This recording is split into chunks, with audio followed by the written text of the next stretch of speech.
Hi, ZeNai Brooks, your future state auditor, here with your weekly review.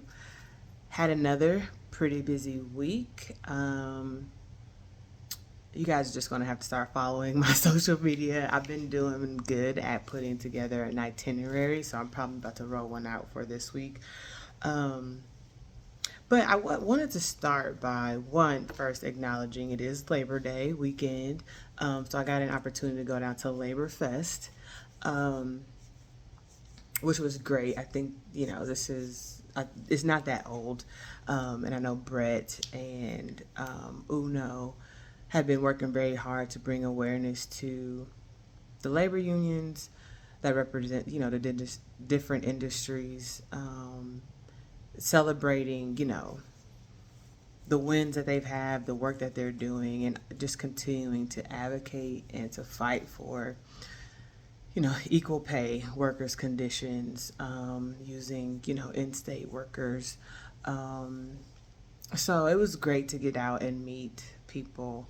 It caused me to do a little research too. If you look at my social media post for today, just like some of the history, especially when it comes to like inclusion and DEI and people of color, and how black people, when unions first started organizing, in the 1800s, late 1800s, black people weren't allowed in them, even, through 1910, 1920. Um, and just kind of following the history.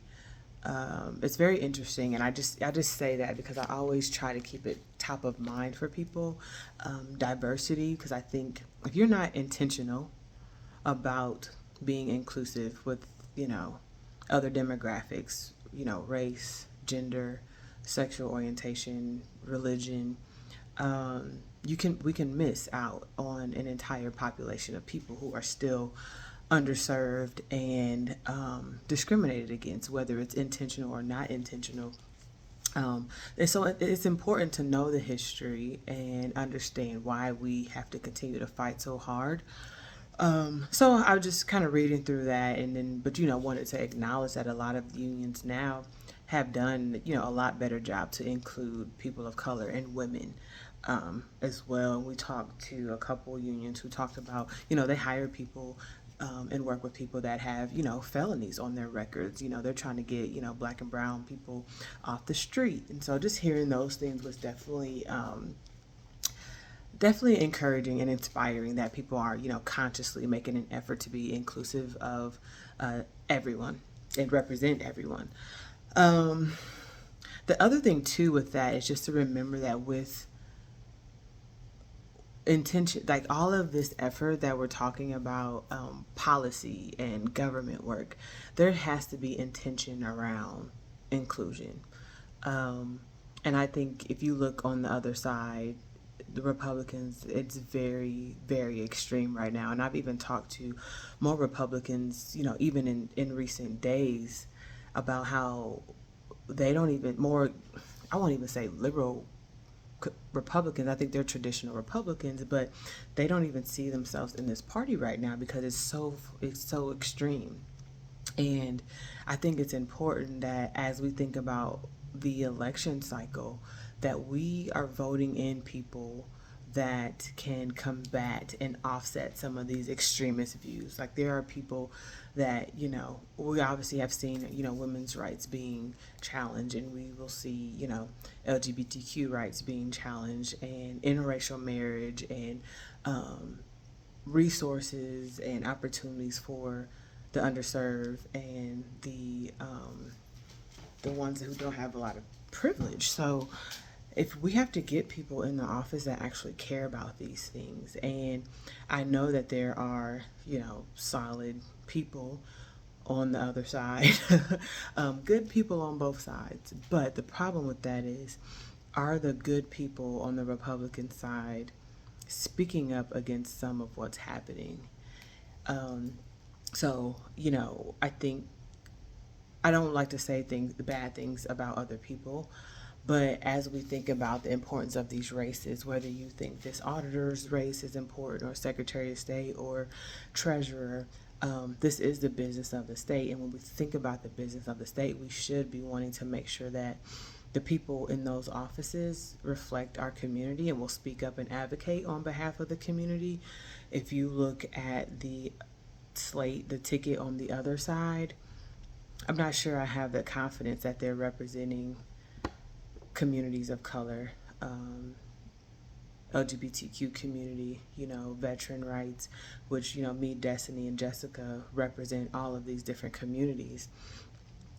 So it's important to look at who you're voting for, understand who those people are. It's easy to say one thing, but what are they actually doing? Are they standing up, on behalf and speaking up on behalf of people? But it just seems like right now, especially in Indiana, folks on the other side, no matter what office they're in, have decided to just align themselves with these extremists, which is very dangerous. And if you're not standing up to those people, you're encouraging some of this divisive behavior and these divisive policies.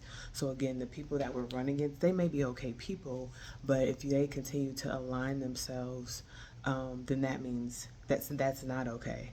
And so, doing nothing in a time when something is required is detrimental to our society. So I just want to put that out there for us to be intentional about this DE&I work, be intentional about inclusion, because all of that is important, especially when we think about the business of the state, when we think about the auditor's role, and we think about how our budgets are being allocated, how funding is going back into communities. We have to, when you look at, you can tell where a person or an organization's priorities are with how they spend money and then how they're tracking the impact. And we need people in there like myself who really understand that, who will be able to hold folks accountable to say, well, like, we've got these gaps here. How are we allocating resources to combat that? So it's important, one of the things that we keep saying, it's important to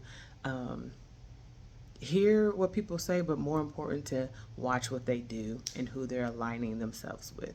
So I just want us to be mindful of that. The rest of my schedule this week, I'll be on the road a little bit. I've got 2 fundraisers in town in Indy, and then I've got a town hall, part of the Hoosier Promise Tour. I think we're in Petersburg. I'll be at the one on Wednesday, and then Saturday we've got a couple throughout the state too. So if you are in one of these cities, please pop up, show us, spread the word. I think that's what we're just continuing to ask people at this point, to be an extension of our team. So if you need mailers, if you need talking points, we have all of that. Just, feel free to reach out. Send us, a couple dollars. It'd be great. Still raising money so that we can win. I don't know if you've seen the polling that both Destiny and Tom have done, but it's very close races. And I think that's a surprise to people because they assume that, Democrats can't win in Indiana, but we can win in Indiana if we all work as a team. So we need everyone to help with name recognition. Keep talking about, ZeNai Brooks for auditor. Keep talking about Jessica McClellan for treasurer. Keep talking about Destiny Wells for secretary of state, because we all are fighting for democracy at this point. We want everybody to have a voice. We want everybody to be reflected. We want everybody to have equal rights. We want equity, to happen and be distributed to everyone. So we need your help telling the story. And then if we can win and help mobilize at the top of the ticket, that brings all of our local candidates and our federal candidates. It brings them awareness and votes as well. So thank you for listening. Continue to follow us on social media. I am at Vote ZeNai on all social media. We will be rolling out pretty soon a campaign. What does the state auditor do? Talk about representation, talk about the historic nature of these races. So please continue to spread the word and continue to support, and have a great rest of the week and weekend.